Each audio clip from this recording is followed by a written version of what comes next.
Hey guys, I haven't done a settings video in a while, so I figured now would be the perfect time to do so. I'm going to have the video split into two parts, one for console and the other for PC. I'm going to go over PC first, but I'll have the console timestamp if you just want to skip to that and watch that part. So, moving forward, for PC, I'm doing mainly just the video settings, and I can do the keyboard settings as well. But for the video settings, it normally depends on what graphics card you have. I have a 3070, so I have all my stuff on low so I can get the most FPS possible. And as you can see, I have almost 300 FPS.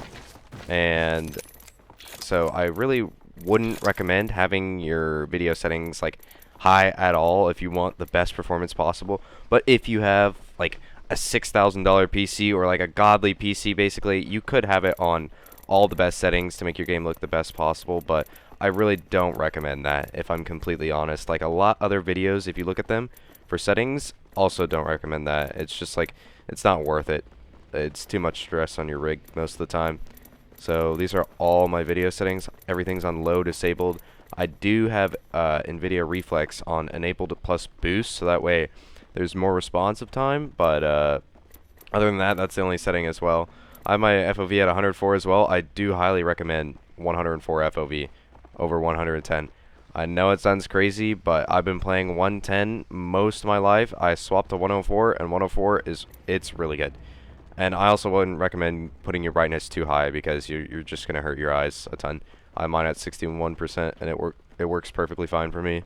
And then for my resolution, I use 1680 by 1050. This is stretched. I use 1610 aspect ratio and full screen as well. Moving on to mouse and keyboard, my sensitivity is 1.3. I use 800 DPI at 1.3 mouse sensitivity. I think this is probably, without a doubt, one of the best senses possible on MK. It feels really smooth, and it's like perfect for tracking. Like, it's not too fast, but it's not too slow at the same time. Mouse acceleration should probably stay off. It's a really bad idea to keep that on. ADS mouse sensitivity, I don't use any of this. I haven't screwed around with any of the scopes. That's all personal preference. This is, if you really want to get into this, you just have to like test around and see what you like the most. For keybinds, I have tap strafe bind. I have tap strafe binded, and I have my tactical and ultimate on my mouse 4 and 5 button, the two buttons on the left side of your mouse most of the time. And I mean, honestly, other than that, that's really it. So moving into more of like both the settings that can apply for PC and console, I have the interact prompt style as compact. Compact is probably the best way you want it, because if you have it on default, it gives you the whole rundown, and it's like a lot of visual clutter. Like, if I was looking at this purple armor or crouch like this, I couldn't see the dummy over here. It's really hard to see them. So it's probably best to keep this in compact. Button hints, this just tells you, like, if you have them on, it tells you what buttons you need to press for what ability or what heal or how to, like, shoot. You should probably just keep this off. Like, unless you're really new to the game, then I'd say keep it on, but then again, you could honestly just turn it off. Crosshair damage feedback, I have it off. This is not really good to keep on. It's just more visual clutter. Damage numbers are stacking. This is probably the best setting to put it to. The ping opacity, I put it to default, so that way I could see my ping perfectly fine. You could put it on faded. It's not really that bad, but I mean, I don't really see a difference, to be fair. Obituaries, you probably want to keep these on. I wouldn't recommend changing this setting. Minimap rotation, this is preference as well. I have this off, so that way the minimap stays still the entire time. I just can't look up there. It's like, it's too distracting when it's moving all the time. Auto cycle weapon on empty, you definitely want this on. You don't want to be just pulling a trigger to a gun with no bullets. Auto sprint, this is also preference as well. I keep it on personally because I like auto sprint. I've been using it for a while, and it's just like super convenient for me. But other people also say that auto sprint isn't really the greatest, so it's like, it's super just personal preference. Double tap to sprint, I have this off. I do not double tap shift at all. I just like pressing my W key, sprinting forward. Jetpack control, now this is like, it's honestly not bad, but I'd say hold is better for Valkyrie, because if you toggle it, it just feels weird. Like, you just keep going. And you have to stop. You have to readjust it all the time when holding is just way easier. Incoming damage feedback, you want to keep this to 3D. This is probably the best thing you could do. I don't really want it 2D or anything like that. Taking damage closes the death box crafting menu, or crafting menu, sorry. You want to keep this off.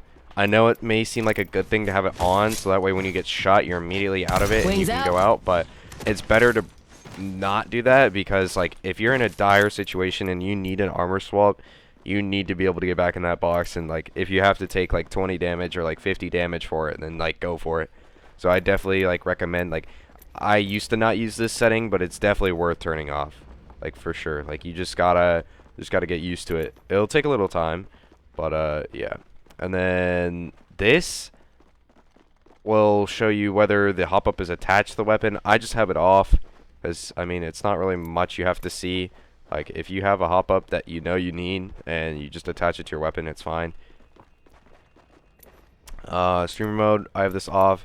Honestly, I wouldn't recommend using streamer or anonymous mode, or at least like if you're not a big streamer. Like if you're scared of getting stream sniped, then I'd say use that, but that's like the only case you would ever really need to use that. Like it's not really like a thing. I know some people use it to look cool, but I mean it's really not cool. It's just kind of weird. Usage sharing, I mean this doesn't really even matter. Performance display, you definitely want to keep this on to see like what's going on, see if you're lagging. Definitely want to keep it on at all times. Club invites, I mean that's like up to you if you want to receive invites from random people. Communication filter, this is actually relatively new. I haven't seen this before. You could probably keep it on everybody, to be honest. Now, reticle, you can either have default, and the same thing with laser sight. You can either have default or customize it. I have a custom reticle. I use this like pinkish red color. I'm not gonna lie, I don't know how I ended up getting this. It's been a while since I've changed my crosshair, but this honestly isn't a bad crosshair. You can look at a ton of other crosshairs. There's 4 options, and they have 4 recommended colors as well. You could completely customize this. This is like well worth your time. I definitely think you try and look around and see what crosshair best fits you. And then the same thing goes with the laser sight. Everyone can see your laser sight. I just have mine as yellow because, I mean, it stands out the most of the time. And yeah, there's also the same thing, 4 presets, which are like the best recommended for you. And then you can fully customize it if that's not enough. And then accessibility, colorblind mode. Honestly, I'm partially colorblind and I don't really use it. I've just like kind of memorized what everything is, so it's up to you. Like if you are colorblind and you want to use this, you can. It's honestly not a bad setting. And then subtitles, I would never have these on. The subtitles are just like annoying. And then you definitely want to turn this off, especially if you're on console. Play incoming text to speech. This is like not a good feature, because every time you're in a PC player's lobby and they type something to you, it's just gonna read it in a really loud, annoying robot voice. This you could keep on or off. I have it off. I don't see a purpose of having it on. But yeah. Let's see, for controller, I used to play controller. I have like over 3K hours on this game on controller, and I'd say out of everything I've played, the best sense by far, if you literally just want to be super good by default, is just 4-3. 4-3 classic or linear is the best setting possible for your controller. You could go with ALCs. I'm not really that big into ALCs, so you'd have to explore more around with it.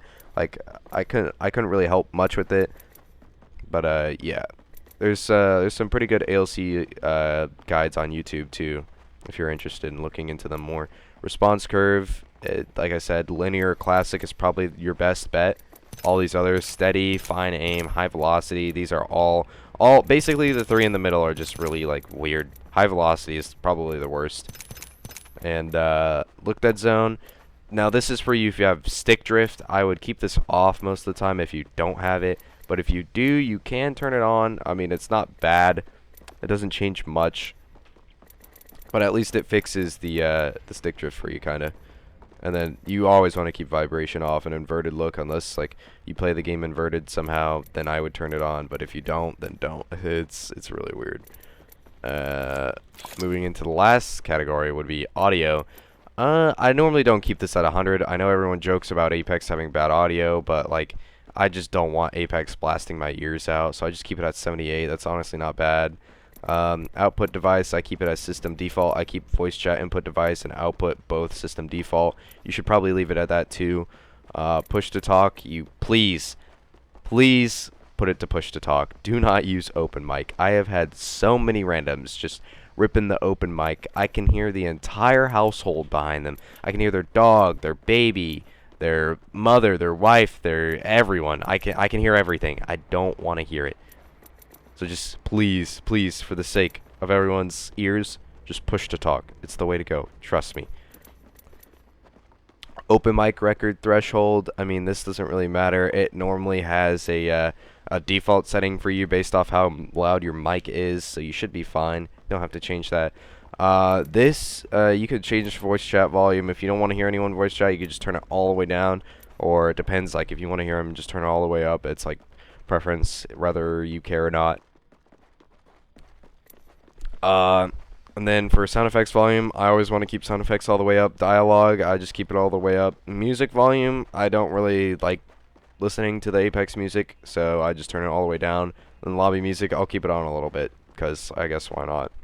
And then sound and background, I have it off.